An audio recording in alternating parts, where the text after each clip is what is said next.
একটা হুমায়ুন ফরিদ আমি পারিবারিকভাবে পেয়েছি। এবং লাস্টের কথাটা বলি, ফরিদে ভাই যেদিন মারা যান, পরের দিন আমি আসলাম ফরিদে ভাইকে, আমি কিন্তু দাফন যে কবরে নামায় আমরা তিনজন নেমেছিলাম, হানিফ সংকেত, আনোয়ার হোসেন বুলু এবং আমরা তিনজন কিন্তু ফরিদে ভাইকে কবরে আমরা নামাই।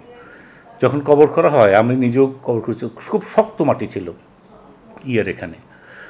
সব কিছু মিলে ফরিদে ভাইয়ের সাথে পারিবারিক, যখন সে নিঃসঙ্গ জীবনযাপন করে এক সময়, তখন সবসময় যেতাম। কিছু খেতে ইচ্ছে গেলে মৌকে ফোন করতো, আবার আচার পাঠাইতো যে মৌ তোমার এগুলো খাইলাম, একটু আচার খাও, ঘুষ দিল। তো মৌ বললো কিসে, বলে ঘুষ ঘুষ ঘুষ, হা হা হা করে হাসতো। অনেকগুলো আচার পাঠাইতো, এটা খেতে ইচ্ছে করতো, ওটা খেতে ইচ্ছে করতো বলতো। আবার শুটিং, আমার প্রোডাকশানে শুটিং করছে, বললো যে শোনো আমি কিন্তু এই যে ডাটা দিয়ে ট্যাংরা মাছ খাবো, কই মাছ খাবো, এ সব বললো। তো আমি সব অ্যারেঞ্জ করলাম। শুটিং আসছে সন্ধ্যার সময়, ফরিদে কোনো কথা বললাম, উঠতে পারিনি। এখন কী বলা যাবে, এই হচ্ছে ঘটনা ফরিদে ভাই। কিন্তু আবার অনেক সময় একদিন রাত্রিবেলা ফোন করছে, 1:30 না 2টা বাজে।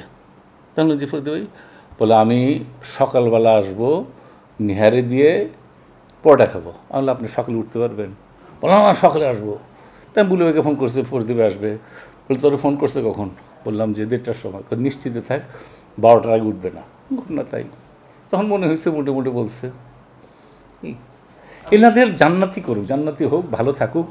এত মানুষকে এত এন্টারটেইন করেছে, এত মানুষকে তারা ভালো রেখেছে, এবং তার গুণী অভিনেতা ফরিদে ভাই, মান্না ভাই যারা চলে গেছেন, যারা গুণী অভিনেতা, আল্লাহ পাক তাদের জান্নাতি করুক, এটাই চাই।